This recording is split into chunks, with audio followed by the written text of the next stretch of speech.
bien vieillir. Le bien vieillir dans son environnement et dans son logement. Cette démarche d'entretien avec les locataires seniors a été faite d'une façon un peu innovante où les entretiens ont été menés en présentiel par tous les gestionnaires d'immeubles, donc de 35 jusqu'à 80 entretiens pour certains gestionnaires d'immeubles. Ça nous a permis de rester en cohérence dans la démarche de notre société à mission, où on essaye toujours d'atteindre un but, parfois en menant des chemins un peu sinueux, mais on sait le but qu'on veut atteindre. Et donc on est toujours raccord avec une, deux, voire plusieurs thématiques de notre société à mission. Cette démarche a pour spécificité d'avoir été amorcée il y a quand même assez longtemps. C'est depuis 3 ans en fait que la démarche a été amorcée. Au début dans le cadre de la société à mission, de tout ce travail aussi en même temps participatif, des remontées des locataires et puis des collaborateurs qui ont construit justement cette démarche pour aller se rapprocher des seniors. Et la spécificité aussi en même temps, c'est que cette démarche a été construite à la carte entre Vivacité et Famille Provence pour justement essayer de réfléchir à une évolution des missions, une montée en compétences de Famille Provence, comment valoriser les atouts de Famille Provence et notamment cet atout, c'est la proximité, c'est les collaborateurs de proximité, donc comment les accompagner. Et la phase suivante maintenant qui va s'amorcer, c'est la phase d'internalisation. On va poursuivre ce travail-là avec un temps un peu de recul, autant Vivacité que TFCG vont être là plutôt pour faire des préconisations, pour voir quel type d'organisation Famille Provence pourrait trouver pour faire perdurer justement et internaliser ce suivi personnalisé des seniors. Alors nous avons accompagné donc les gestionnaires d'immeubles dans l'appréhension et la maîtrise, en tout cas, d'une menée d'enquête. Au préalable, nous avons mené donc une démarche de cartographie des territoires pour pouvoir mieux connaître et identifier les services.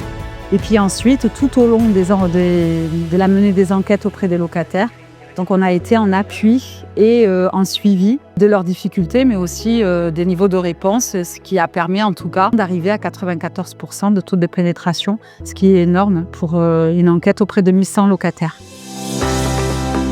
Ce qui a été important de souligner dans cette démarche, c'est la qualité de passation des entretiens, c'est-à-dire qu'au-delà d'une enquête de proximité, elle a été menée par les gestionnaires d'immeubles qui connaissent très bien leurs locataires et a permis d'avoir une vraie fiabilité au niveau des réponses qui ont été apportées. En parallèle aussi, toutes les données qui ont été recueillies, elles nous ont permis de faire un vrai diagnostic de terrain qui va être territorialisé et qui du coup va permettre d'apporter des réponses bien spécifiques aux seniors de plus de 75 ans de Famille Provence. Il me semble aussi très pertinent de souligner la réelle montée en compétence en fait des gestionnaires d'immeubles qui sont passés du statut de récepteur finalement de ces doléances et de ces remarques des seniors au statut d'acteur, c'est-à-dire qu'on leur a rendu le pouvoir d'agir et je pense que c'est important pour que chacun puisse apporter sa pierre à l'édifice.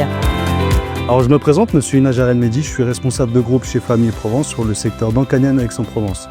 À partir de ce partenariat qui a été créé avec l'association Vivacité et Famille Provence, nous avons pu aller à la rencontre des locataires, discuter avec eux des problématiques qu'ils pouvaient rencontrer et surtout de leurs besoins, aussi bien sur l'accessibilité au logement, sur les besoins en termes d'aide sociale et d'isolement que nous rencontrons au quotidien sur nos secteurs respectifs. Je suis satisfait de ce projet qui a émergé et en espérant continuer de la sorte pour que nos locataires soient dans un épanouissement et un cadre de vie et de qualité. Donc aujourd'hui, nos perspectives, ça va être de poursuivre la démarche par son évaluation en premier temps auprès de nos locataires et des parties prenantes. Ça sera aussi de poursuivre la montée en compétences de nos collaborateurs et l'évolution des missions en tant que bailleurs. Et ça sera en fin de compte de continuer à anticiper nos actions, nos stratégies par le biais de notre plan stratégique notamment, de manière à mieux répondre aux besoins et aux attentes de nos locataires seniors. Pour conclure un peu sur cette phase très intéressante de restitution, c'est important de faire des enquêtes, de mener des actions et tout. C'est important d'en faire la restitution et on a d'ailleurs eu des sollicitations pour aller la faire sur les territoires auprès des membres du CCAS, de certaines collectivités territoriales, de certaines mairies. Donc on va s'atteler à le faire parce que c'est très important de pouvoir partager tout ce qu'on a pu recueillir comme données et comme attentes. Moi j'en retiendrai une principalement. 25% de nos locataires de plus de 75 ans se sentent en situation d'isolement. Donc si la démarche qu'on a pu mener a pu participer un peu à les sortir de cette situation, et rien que pour ça, ça valait le coup de le faire.